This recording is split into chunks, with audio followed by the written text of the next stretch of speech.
nuclear war is a danger that we're all in the presence of, and it happens every once in a while. And my main argument here that I'm going to try and persuade you in the next 18 minutes is that our generation, the next generation, fears becoming complacent, that nuclear weapons, the disarmament efforts that were launched during the Cold War are sort of being forgotten, and that we live in a completely different strategic situation that we now need to address. All right. So, as most of you probably know, there are 8 or 9 nuclear weapon states in the world. The 5 traditional ones we are all familiar with: the US, Russia, UK, France, and China. Coincidentally, the same 5 that have the veto power in the Security Council are also the 5 countries that are sanctioned by the NPT Treaty, the 1968 Treaty on Nuclear Nonproliferation, that allowed these 5 countries to maintain their nuclear arsenals if they would gradually work towards disarmament. The trade-off at that time was to say, we will support all the other countries who tell us that they won't develop nuclear weapons by giving them nuclear energy, if we, on the other hand, will gradually disarm. So that's what we're going to look at, whether that's actually happening. In the 1970s, you had India and Pakistan become nuclear weapon states 6 and 7. And then you have these last 2 countries that people know much less about.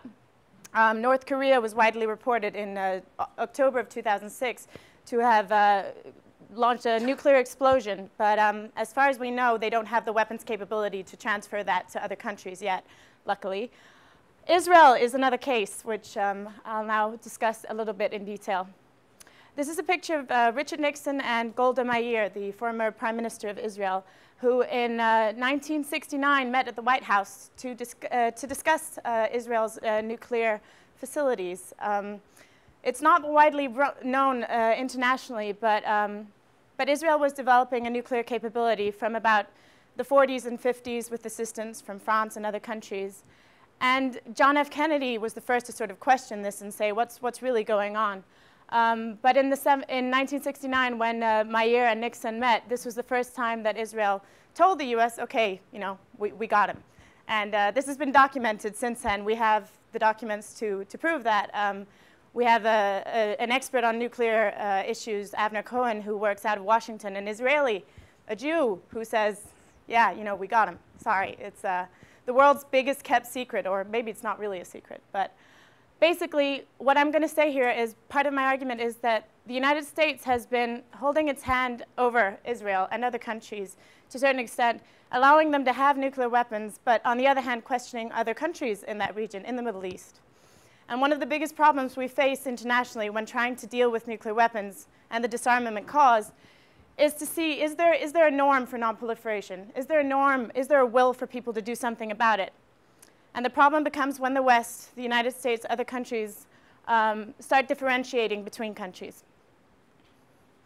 All right, so what is the state of world proliferation? Let's look at some figures. First of all, the number of missiles that are on high operational alert, that are actually out there in the field, ready to go at a moment's notice, is more than 2,000. Altogether, the number of deployed missiles you have internationally is higher than 5,000. But the 2 biggest countries that possess nuclear weapons are the United States and Russia. You might be surprised to learn that Russia has a larger facility than the US, a higher capability, about 11,000 weapons versus 8,500. But what is generally recognized is that the Russian capability is less qualitatively strong as the United States capability. But overall in the world, we have, according to CIPRI, which is the Stockholm International Peace Research Institute, they just came out with a report here in 2011, so these are updated numbers, more than 20,000 nuclear weapons or nuclear warheads internationally. So why is this a problem? Some of you might remember the movie Dr. Strangelove. That was a comical representation, but I mean, this movie was developed in the 1960s, right around the time of the Cuban Missile Crisis. So at that time, while we could laugh at it, I think quite a few people were concerned. I recently went on a research trip to Japan in November of 2010, and I made it my own little pilgrimage to go to Hiroshima. Some of my friends said, oh, aren't you worried about the radioactive spills there, and are you going to be okay? And I said, I'm going for a couple hours. I'll probably be okay. This is a picture I took in the Peace Museum in Hiroshima. If you could just go back. This is the A-dome, the epicenter of the nuclear weapon, the first nuclear weapon that was ever thrown on a human center in August of 1945. And the next picture, as I say, show the radiological effects on the skin of human beings. Because what a lot of people tend to forget is that not only does nuclear weapons have an offensive capability that can immediately take out whole population centers, but it has a lingering effect. I think we were reminded to a certain extent of the lingering effects of nuclear power, of nuclear effects, by the tsunami and the nuclear accidents that happened in Japan recently, which to me is so sad that it's happening in the same country. But all right, so what is this deterrence argument? Because I think we need to go back to the fundamentals to know what we're really talking about. Why did we have nuclear weapons in the first place, and how were they used since then? Well, being a student of political science and of international relations theory, I like to rely on the big founders in this field. John Mearsheimer is one of the big guys in this field, and he says that nuclear weapons greatly increase the risks and costs associated with war, and that this is how deterrence works. Kenneth Waltz, who is the founder of the neo-realist school of international relations, he argues that nuclear weapons prevent war altogether because the chances of retaliation is so great. I'd probably challenge that, but you could say from 1945 onwards, we haven't really had a war between nuclear power states. So there is some validity to that argument. Now, a lot of scholars in the field also say that nuclear weapons are inherently defensive in nature, that why are states really developing these nuclear weapons? Well, for Iran, for North Korea, to a large extent that might be because they want to prevent being attacked from the outside, that it's not really an offensive capability. But I challenge that and say we need to remember that they were once used in an offensive capacity, and they can be used so in the future. Again, what's the problem then? Let's look at this. Deterrence as a theory, as a concept, was developed in the Cold War. At that time, you had the United States and the Soviet Union facing each other as existential threats. You had communism versus liberal democracy, different visions of the world. But at the same time, you had diplomats meeting on a regular basis. You had people in contact. You had states that really wanted to survive. What do we have now? We have a very different strategic situation. I would argue our biggest threat really is from nuclear terrorism. If you have people who want to attack the Western world and are willing to commit suicide to do so, and you couple that with nuclear weapons, that's where we have a problem. Another issue with deterrence is it really credible? We have all these nuclear weapons, but do people really believe that deterrence is going to work? I'd like to remind everyone that in the 1960s, General de Gaulle in France argued that France needed its own deterrent capability, that Paris could not rely on Washington. Would Washington really risk itself for Europe? These were problems that were really on the minds of many Europeans.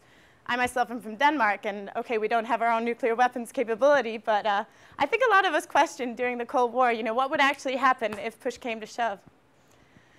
Another argument, E.P. Thompson, a British scholar, says that nuclear weapons perpetuate a state of tension. That with these weapons, with the capacity to blow up the world, we're constantly afraid. We're constantly saying, what would happen in 5 minutes' time? What if Yeltsin, had a few drinks that night? What if Obama and Medvedev came into an argument and decided, let's hash it out? They have the capability to really inflict a lot of damage. Nuclear terrorism I already addressed, but other issues are fragile states that have nuclear capabilities. I'd argue one of the biggest dangers we face now is Pakistan. It has a rich cultural history. It has many things to argue in favor of it, but its government has been very unstable in the recent past. You have conflicts between nuclear powers, India and Pakistan probably the best example. Two countries, if they get to the point where they fundamentally hate each other and risk nuclear escalation, that could be a serious problem. But talking about nuclear disarmament, talking about arms control, I probably come across as a naive idealist wanting to do something about it. But I'd like to say, this is not a partisan issue. In 2007, there was a Wall Street Journal article with officials from both sides of the American political spectrum. You had George Shultz, Henry Kissinger, William Perry, and Sam Nunn all coming out and saying, the strategic situation of today is different. We don't need nuclear weapons anymore. And they meant it. And coming from Henry Kissinger, I think that's something we should take into account. They say that the end of the Cold War made the doctrine of mutual Soviet-American deterrence obsolete. and that the dangers we already outlined on nuclear terrorism, on fragile states, are things worth remembering. Now, I think the best case example for this is Ronald Reagan. Being a Dane living in America, I've noticed the Americans like their Reagan. And you know, he's the poster child of the Republican Party. Any person wanting to become president next year will probably mention Ronald Reagan a few times. And we all know he was a conservative, he was a Republican, but you know what? He was the American president who was in charge of the biggest disarmament initiative in American history. He himself personally, I've done research on his biography, on his life, on his actions. He personally believed that nuclear weapons in their core were deeply immoral, and that they in general represented a large step backwards for mankind. Now, what was really significant was that Ronald Reagan and Michael Gorbachev, they developed a strong personal relationship. They met on several occasions, and they tried to do something about this. Now, the first summit that they had in Reykjavik in 1986, for people like me, is so frustrating because we came so close. Apparently, according to historical records, there was an exchange where I think it was Gorbachev who initiated and said, why don't we just get rid of all of them? And Reagan goes, yeah, let's do it. But, you know, and then Gorbachev goes, okay, so you're going to give up your SDI, right? Your Strategic Defense Initiative, your Star Wars, the missile defense. And Reagan goes, oh, hold on, I can't do that. And it falls apart at the last minute. Such a shame because, you know, we could have gone really far there. But a year later, at the Washington Summit in 1987, the leaders came together again and produced what would become the biggest disarmament initiative in history, the INF Treaty. And basically, what this treaty did was to eliminate all intermediate-range nuclear missiles. Intermediate range means from about 500 to 5,500 kilometers. For you Americans, I hope that you can translate that into miles, because I don't really know what that means in miles. But it's pretty significant, you know? That was the biggest step. What have we done recently? Well, you all know that Barack Obama, after he was elected president in 2008, made a very important speech in Prague of 2009, calling for a world without nuclear weapons. That set off a lot of hopes, a lot of excitement among people like myself. In Japan, I interviewed a lot of people who said, oh my God, finally we have an American president who's committed to this objective. And it was a very eloquent speech. A year later, the Hiroshima ceremony, which annually commemorates the events of 1945, for the first time ever saw the participation of an American high-level official. The American ambassador to Japan, Ambassador Ruth, participated on behalf of the US. And there was an expectation within Japan that perhaps now the United States would apologize for what it had done. Maybe we could move beyond it. We haven't gotten to that point yet, but this is a significant step. This shows that the administration here in Washington is really committed to this goal. And as we saw, Barack Obama moved on with that and concluded the New START Treaty in April 2010, I think it was. And yes, okay. Oh, sorry, go back. And after that, we saw a 6-month period of time where there was a struggle for ratification in the US Senate. It was interesting to witness the democratic debate between Republicans and Democrats. Obama having signed this treaty, and yet there was a lot of skepticism. What would this mean for the American arsenal? Would it challenge American security? Would it help? Bipartisanship was shown. There was officials coming out in support of the treaty, and we managed to get ratification in the lame duck session of Congress of December of 2010. And there are 3 things that this New START Treaty does. First of all, it reestablishes a verification mechanism, which is very, very important. Up until this point, you'd had a lingering period of time where you didn't have American officials in Russia and Russian officials in America, increasing trust between these 2 countries that significantly own the largest number of nuclear weapons worldwide. That was reestablished and strengthened. Now, the 2 other things that were done were that the number of strategic launchers in both US and Russia were cut in half, and that the number of deployed warheads was capped to 1,550. These were significant numbers, but scientists and experts still argue that, you know, these numbers can be reinterpreted, and what is this really going to mean? In my interpretation, the most important point was that the US and Russia, the 2 countries that possess the largest number of nuclear weapons, got together, signed a treaty, showed that they're affirmative in this situation and are moving forward. However, I would like to note that the removed missiles, when we cap the number at 1,550 and remove them from being deployed, you're not going to destroy them. So you're not actually lowering the actual number of weapons that are still out there. And the other thing is that New START really came at a price. I don't know how much people followed it in detail. I was obsessed watching C-SPAN from Rome every day late at night. Where was this going to be ratified or not? It was very exciting.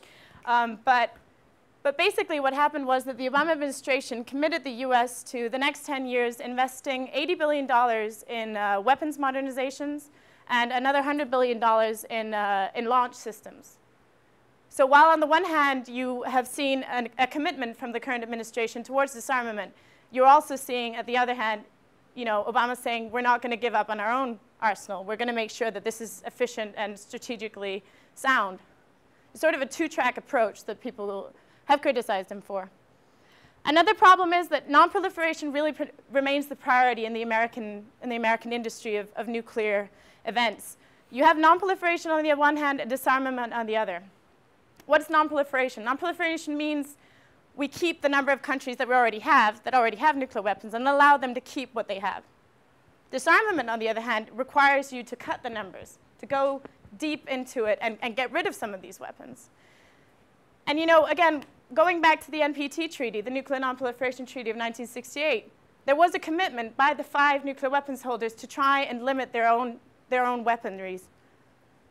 But if the US, Russia, China, France, the UK, the original 5, focus on non-proliferation rather than disarmament, you're not getting at the core of the problem. Another thing I'd like to mention is Bacchus. Has anyone heard of the nuclear test called Bacchus in November 2010, other than the few people I told last night about it? What happened was that the Department of Energy in its Nevada test site conducted a subcritical nuclear test, again to modernize and make sure that the American nuclear arsenal is working.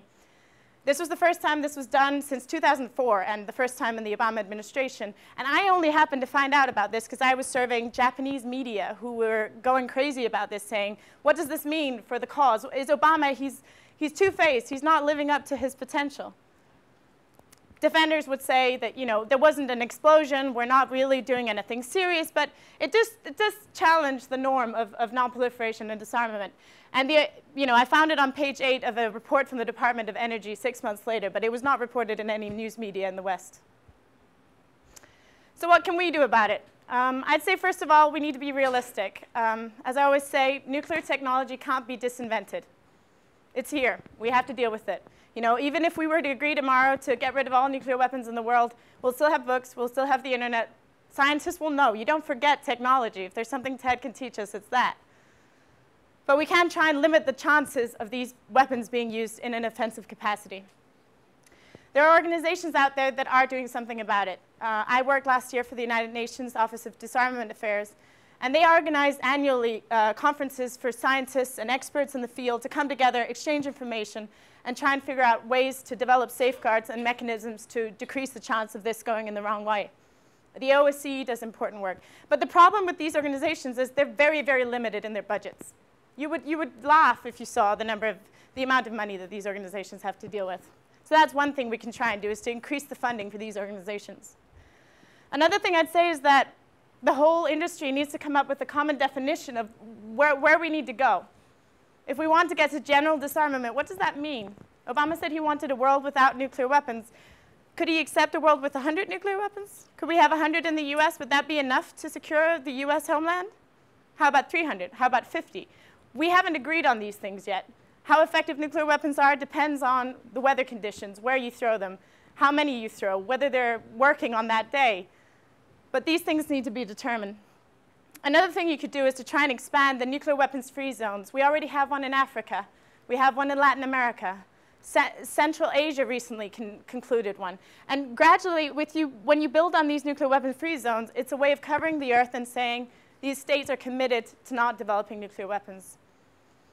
One issue that came out of the NPT review conference in 2010 last year in New York was a strong encouragement for the Middle East to become a nuclear weapons-free zone. A lot of countries are concerned about the Iranian nuclear program, and then there are those who are concerned about the Israeli nuclear capability. Avner Cohen, the expert I was referring to before, says Israel must acknowledge its nuclear status so that it can disarm and get to a regional situation where we can have a nuclear weapons-free zone. I wrote a paper about this. I don't think that's very realistic. You know, Israel has its security concerns, but it's definitely something to think about. While we're pressuring Iran, saying to Iran, don't develop nuclear weapons, we need to think about the other eye in the region, the two eyes, Israel and Iran. Another thing we could do is to try and expand the NPT. You still have a couple of countries standing outside of this treaty. Pakistan and India are two very strong contenders. India's exchanges and trades with the world have grown significantly over the years. India has now become a member of the Nuclear Suppliers Group. And increasingly, if you can develop ties between India and Pakistan that aren't as contentious, you might be able to include them in this treaty. The CTBT, the Comprehensive Test Ban Treaty, is another thing. We're very, very close to this treaty being legally binding. You need a couple of more countries to sign on, and we'd get there. But the last thing I want to leave you with is really nuclear weapons and their proliferation are really just a symbol of the state of the political relationships that exist in the world. If we can get to a point where we don't even worry about whether Russia would launch an attack on us, whether Iran would launch an attack on Israel, we wouldn't have to worry about these weapons. So that's what I want to leave you with. Thank you.